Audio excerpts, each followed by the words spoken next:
Yeah, I published the Roosevelt Islander online. Dr. Batra, I was wondering if you could describe a little bit in greater detail the incident that happened to you. What time of day did it occur? Were there other people on the street at the time this happened? And how did the encounter originate? So as I have narrated the story to the New York Police Department, and as the press release that came out from Sikh Coaltion, I and my mom we got out of our apartment on Roosevelt Island. I live at Cornell Housing. I work for Whale Cornell. And we decided to go out for dinner. And we were walking out at around 8 o'clock in the evening when the daylight was still there. Probably 100 feet away from my apartment building, there is a playground. It's called Buckville Playground. And a lot of toddlers with their parents were playing. Me and my mom were actually commenting about how parenting in general is top level in the United States and how fathers also contribute towards child care and their upbringing, unlike in other countries. And as soon as we pass them, there is this basketball court where by the side of the court, these teenagers, or a group of teenagers, were standing and they were chatting amongst themselves. And when we passed them, they looked at us and then they started calling us Osama bin Laden and told us to go back to our home country. I kind of tried to ignore that. We walked past them, and then the next thing I hear somebody saying, my mom, bitch with facial hair.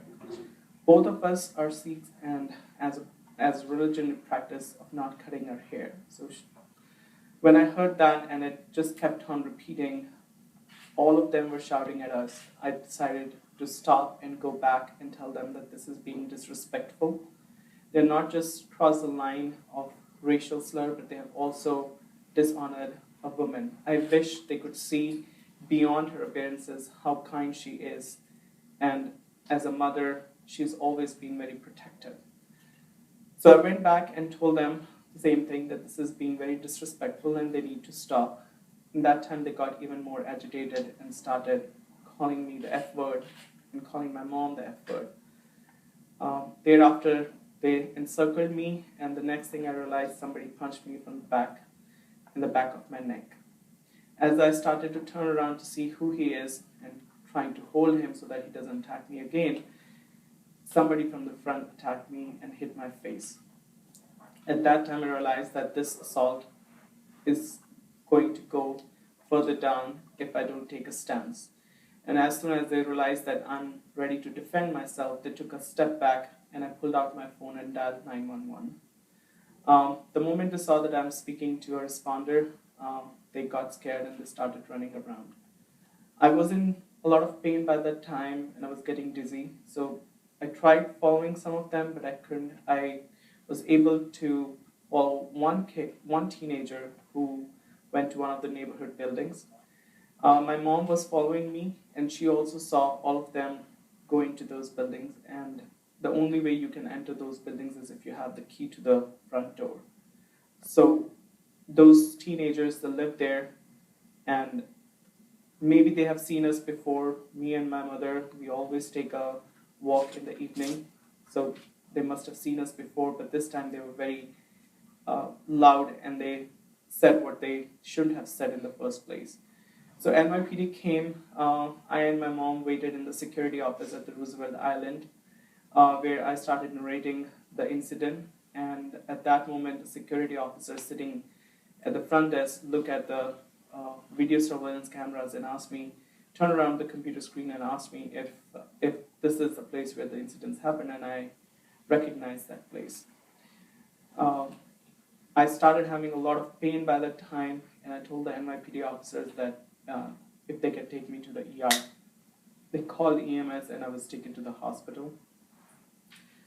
Around that time, I called Sikh Coaltion and I informed them about what has happened to me. And I was evaluated in the ER. I was there for the night and then I was discharged.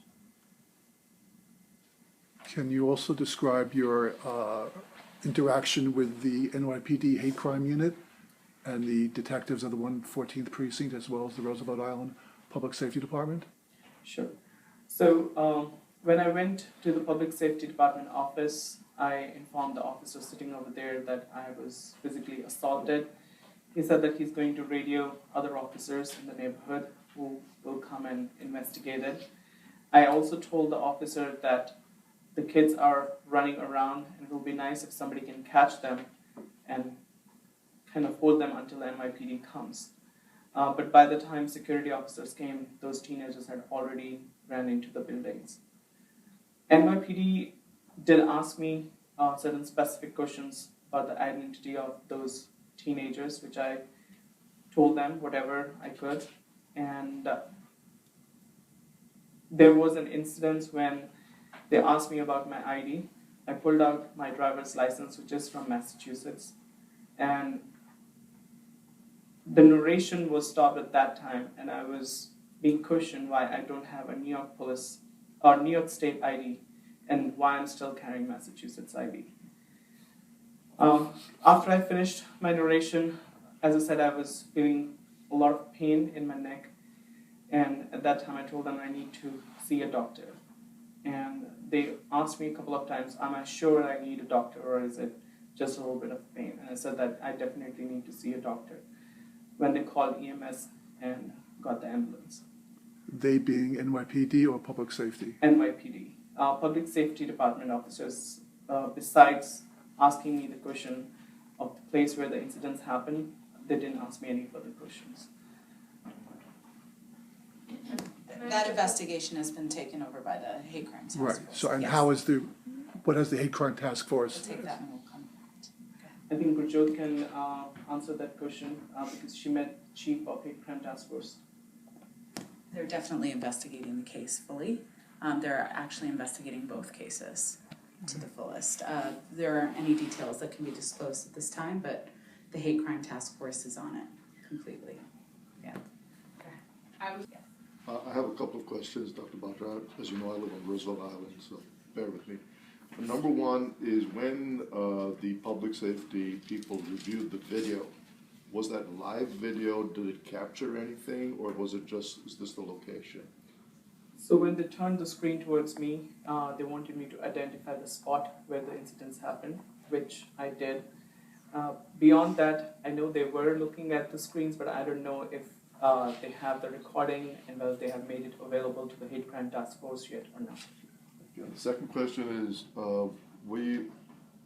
were there other people there who might have witnessed this? Because you did say that there were moms or people in the playground or dads or... Yes, so by the playground there were parents with their toddlers who were playing.